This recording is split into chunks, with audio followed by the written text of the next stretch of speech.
GIC lecturer 2019 का solve paper है ये। और इस पेपर को बिना स्किप किए हुए आप पूरा वीडियो फुल वॉच कीजिए, ठीक। और इसमें से जो आपका पहला क्वेश्चन दिया गया है, तो पहला क्वेश्चन है इकोसिस्टम के संदर्भ में निम्नलिखित में से क्या सत्य है। तो आपका जो सत्य हो जाएगा वो हो जाता है ऑप्शन नंबर सी, उत्पादक प्राथमिक उपभोक्ता से अधिक है। तो उत्पादक प्राथमिक उपभोक्ता से अधिक हैं। तो आइए देखते हैं। तो जैसे पौधे हो जाते हैं, पेड़ हो जाते हैं, तो पेड़ जो पौधे होते हैं इनका क्षेत्र क्या है, अधिक है। पौधे और पेड़ ये सब क्या है, अधिक हैं, ठीक। और वहीं बात की जाए उपभोक्ता की, तो उपभोक्ता कौन होता है, तो जीव जंतु होते हैं, जीव होते हैं और जंतु होते हैं, ये क्या हो जाते हैं, उपभोक्ता। तो इनकी संख्या क्या है, अधिक है, किसकी, उपभोक्ता की। उत्पादकता की संख्या अधिक है और उपभोक्ता कौन हो जाता है, जो इन पेड़ पौधों को खाते हैं उनको उपभोक्ता कहते हैं। तो इनकी संख्या क्या है, उत्पादक से इनकी संख्या कम है, ठीक। इसमें दिया गया है क्या है, उत्पादक प्राथमिक उपभोक्ता से अधिक होते हैं, तो इनकी संख्या अधिक होती। तो आगे बढ़ते हैं, अगला क्वेश्चन देखिएगा। अगला क्वेश्चन जो दिया गया है वो क्या है आपका, सुपोषण के संदर्भ में निम्नलिखित में से कौन सा कथन सही है या है। और नीचे दिए गए कूट से सही उत्तर चुनिए। तो कूट आपका दिया गया है, फर्स्ट है, यह जल निकाय के पोषक तत्व संवर्धन की घटना है। यह जल में घुलित ऑक्सीजन को कम करता है। तो इसमें से जो कूट दिए गए हैं वो कौन से सही होगा। तो ए पहला दिया केवल एक, बी दिया गया है केवल दो, एक और दो दोनों सही है, ना तो एक और ना ही दो। तो इसका जो आंसर बनेगा वो कौन सा बन जाएगा, आंसर नंबर सी बनेगा, एक भी सही और दो भी सही है। तो सुपोषण का जो तात्पर्य होता है वो क्या होता है, जल निकाय के पोषण तत्व के संवर्धन की घटना होती है, ठीक। तो ये भी सही है। और यह जल में घुलनशील ऑक्सीजन को कम करता है। इसका काम क्या है, पोषक का। तो सुपोषण का जो तात्पर्य होता है वो घुलनशील ऑक्सीजन को कम करना होता है। तो एक और दो दोनों आंसर आपके इसके सही हो जाते हैं। नेक्स्ट क्वेश्चन देखिएगा। क्वेश्चन दिया गया है, मानव गतिविधियों से परिवर्तित पर्यावरण कहलाता है। अगर जो मानव गतिविधियों से जो पर्यावरण संबंधित होता है उसको क्या कहते हैं, तो उसको कहते हैं बी,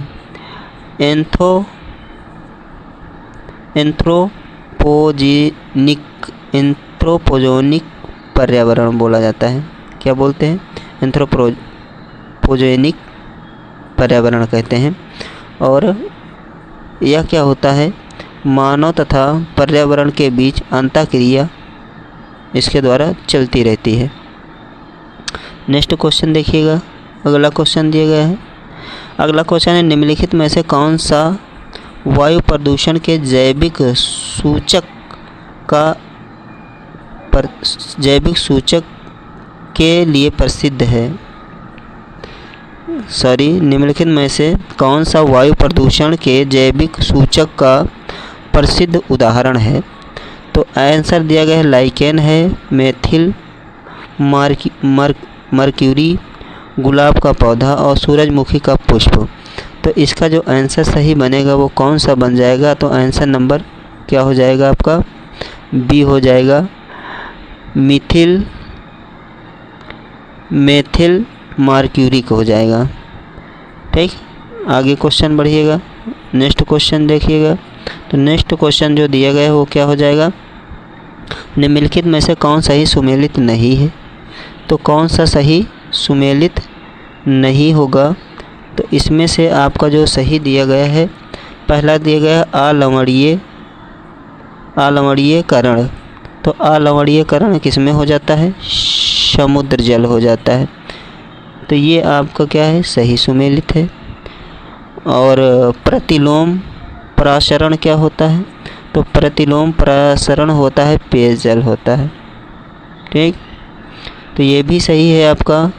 और विकृतीकरण क्या है? प्रोटीन है, ये भी आपका क्या है? सही है। और पारस्तरीकरण ये क्या होता है? तो ये चाय है। तो यही ऑप्शन आपका क्या है? गलत है। इसके स्थान पर क्या होना चाहिए? दूध का निर्मलीकरण होना चाहिए। ठीक, तो क्या होना चाहिए? दूध का निर्मलीकरण होता है। ठीक, क्या हो जाता है? दूध का निर्मलीकरण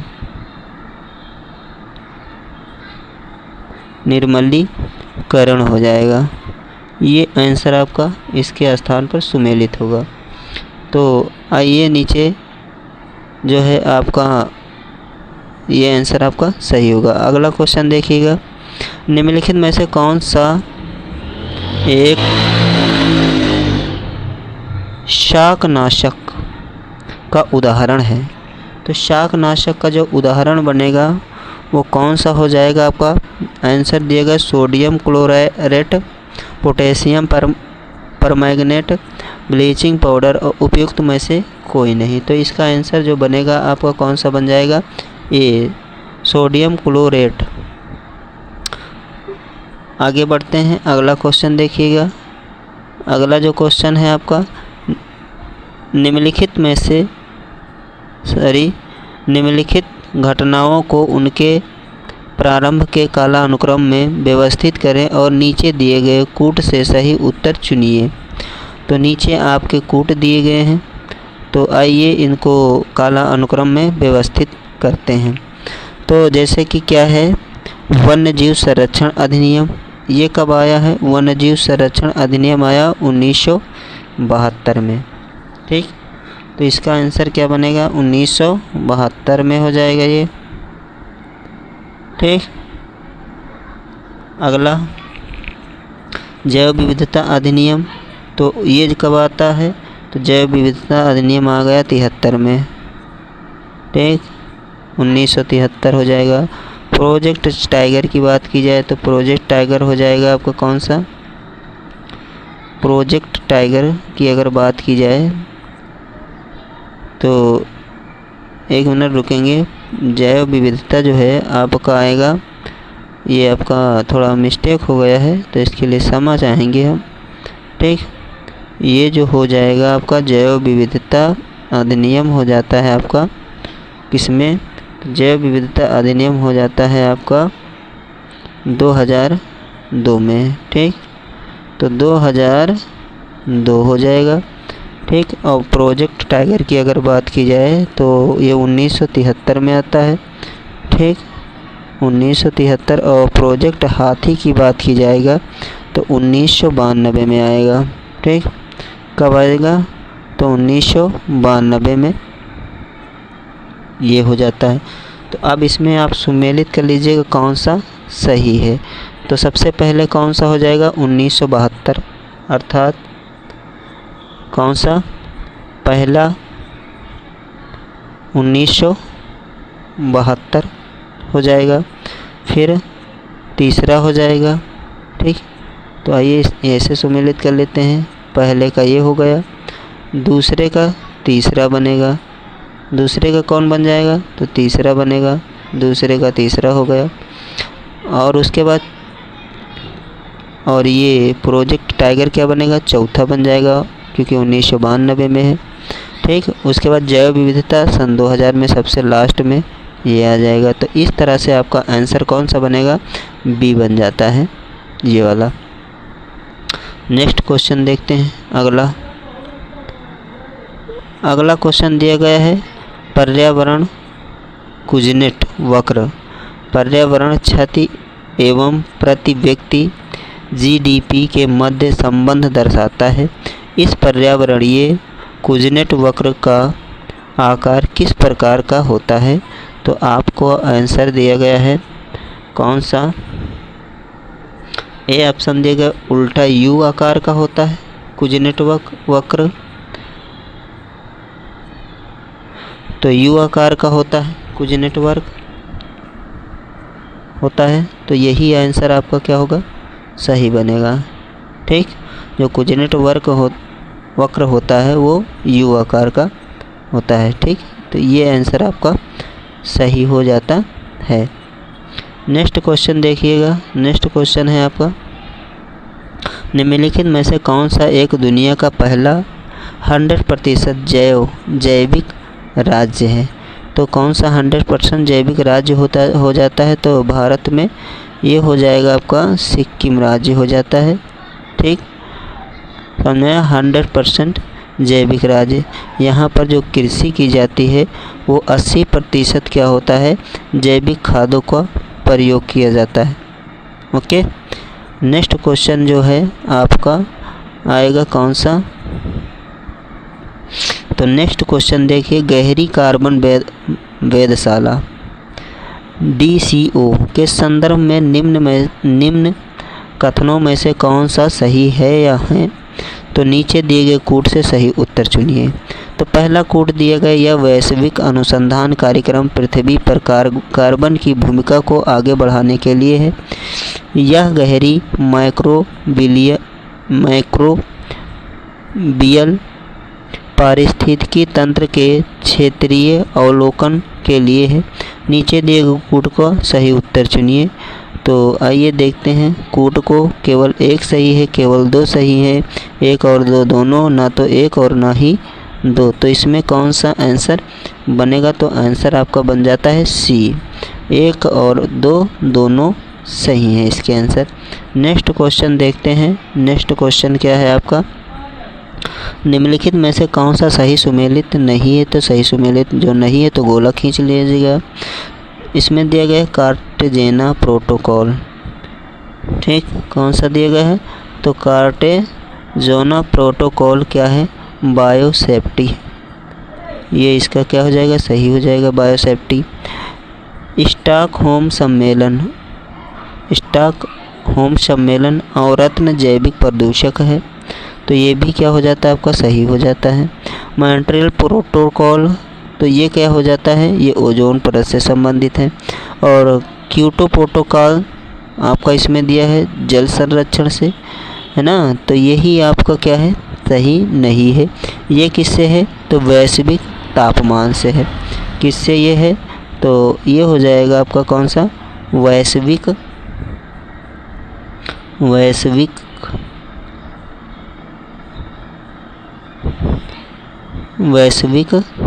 तापमान।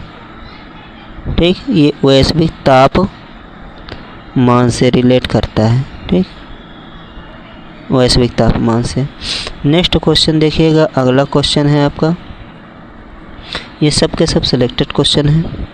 अगर आपको वीडियो पसंद आ रही है तो एक लाइक कर दीजिएगा। तो अगला क्वेश्चन देखिएगा।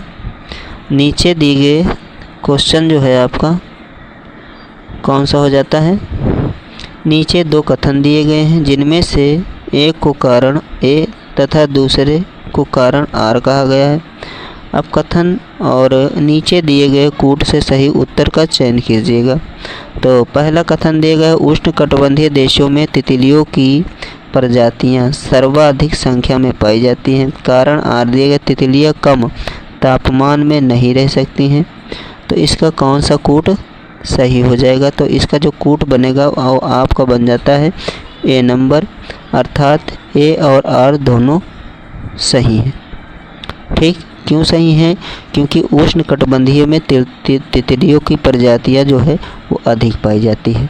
ठीक, तो इसका कूट ये सही हो जाएगा। और तितलियां कम तापमान में नहीं रह सकती हैं, तो ये भी आपका क्या हो जाएगा? ये सही हो जाएगा, क्योंकि उनका जो ब्लड हो जाएगा वो जमने लगेगा और फिर वो मारी जाएंगी। ठीक, तो नेक्स्ट क्वेश्चन आगे देखिएगा। अगला क्वेश्चन है, पारिस्थितिकी तंत्र में एक पोषी स्तर से दूसरे पोषी स्तर स्थानांतरण से ऊर्जा की मात्रा बढ़ती है। घटती है, स्थिर रहती है, बढ़ सकती है या घट सकती है। तो इसका जो आंसर बनेगा वो क्या बन जाएगा आपका बी। ऊर्जा का स्तर क्या होगा जब एक दूसरे में जाएंगे तो कितना घटता है, तो 10% घट जाता है। ठीक, समझ में आया कितना, 10%। नेक्स्ट क्वेश्चन देखिएगा। नेक्स्ट क्वेश्चन जो है, एक बार फिर से अगर आपको पसंद आ रही वीडियो तो लाइक कर दीजिएगा।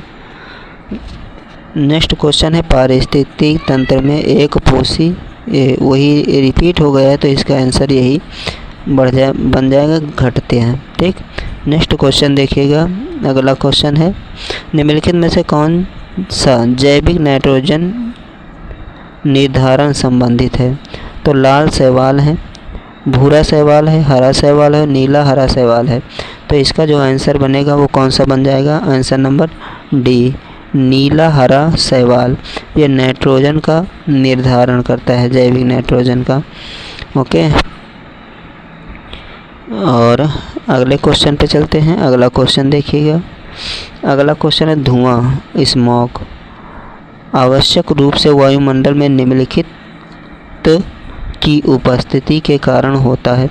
ऑक्सीजन तथा ओजोन की उपस्थिति के कारण होता है, ओजोन तथा नाइट्रोजन की उपस्थिति के कारण होता है, और ऑक्सीजन तथा नाइट्रोजन और नाइट्रोजन तथा सल्फर ऑक्साइड के कारण ये क्या होता है, उपस्थित रहता है।